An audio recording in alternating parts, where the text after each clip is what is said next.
boya 79. Avtobus haqida ma'lumot ko'p bera olmadik. Eshini for. Eshini anaqa ko'p ma'lumot bera olmadik. Mana shoferni hozir o'zi bilan gaplashamiz.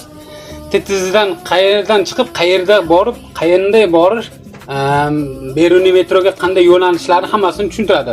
Shoferga o'ziga murojaat qildik. Hozir chiroyli tushuntirib beradi. Ertalab shofer shoshib turganligi uchun ko'p intervyu ola olmadik. Hozir mana xudo xolasa hammasini to'liq tushuntirib beradi batafsil. Xo'sh. Hozir mana chiqdingiz Tetizdan xudo xolasa qayerlar bilan ketib qanday Beruniyga borasiz? Shunday qisqacha ozgincha ma'lumot berib o'ring. Chimyon bilan Malikaga tushamiz. Xo'p. Qazi mahallaga ham kiradi, ha? Qazi mahalla bilan to'g'ri Malikaga tushib turib, to'g'ri keyin ana Qorasaroy bilan Beruniyga chiqib boramiz. Beruniy o'shda anaqada kanechkalar o'shda. Kanechka o'shdan Abaratga qadar Orzu bilan yana aylanib Abaratga qaytib kelamiz. Yaxshi, komfortlar, yaxshi, ham konditsionerlar ishlab turibdi. Muzdagina ichi. Elektrobus ekan, mini elektrobus bu ham. Ertalab 5:30 dan kechqurun nechagacha? 11gacha. Kechqurun 11gacha yurishar ekan. Oraliq intervallari necha minut? 15 minutdan.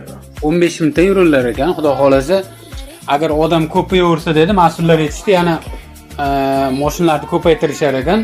Iloji borida 8 minut 7 minut qilishar ekan. Hozir odam o'rganib olgunicha o'shanaqa 15 minut interval qilishibdi. Yon atrofdagilarga tarqatib qo'yinglar.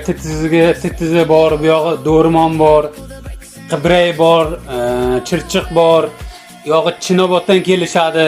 Hammaga shu yengillikni tarqatib o'ringlar. Tetizi avtostansiyadan Beruniy metroga qarab. Soat ertalab 5:30 dan 11 gacha yurishadi. Tarqatinglar hammaga 79 avtobus. Sharoitlari yaxshi, mana ko'rib turibsizlar, komfort hamma joyi. Muzdagina kondyorlar ishlab turibdi, tozaliklari yaxshi, joyida hammasi. Xudo xolasa xalq manfaatdor bo'lsa, bizlar xursand bo'lamiz. Bizdaqa shoferlar xursand bo'lamiz. Xalqqa foydamiz tegsa, biz xursand bo'lamiz. Jonlari sog' bo'lsin, mana shunaqa yangi marshrutlar ochilib ko'payaversin, xalqqa yengillik bo'laversin. Kuzatishda davom etinglar.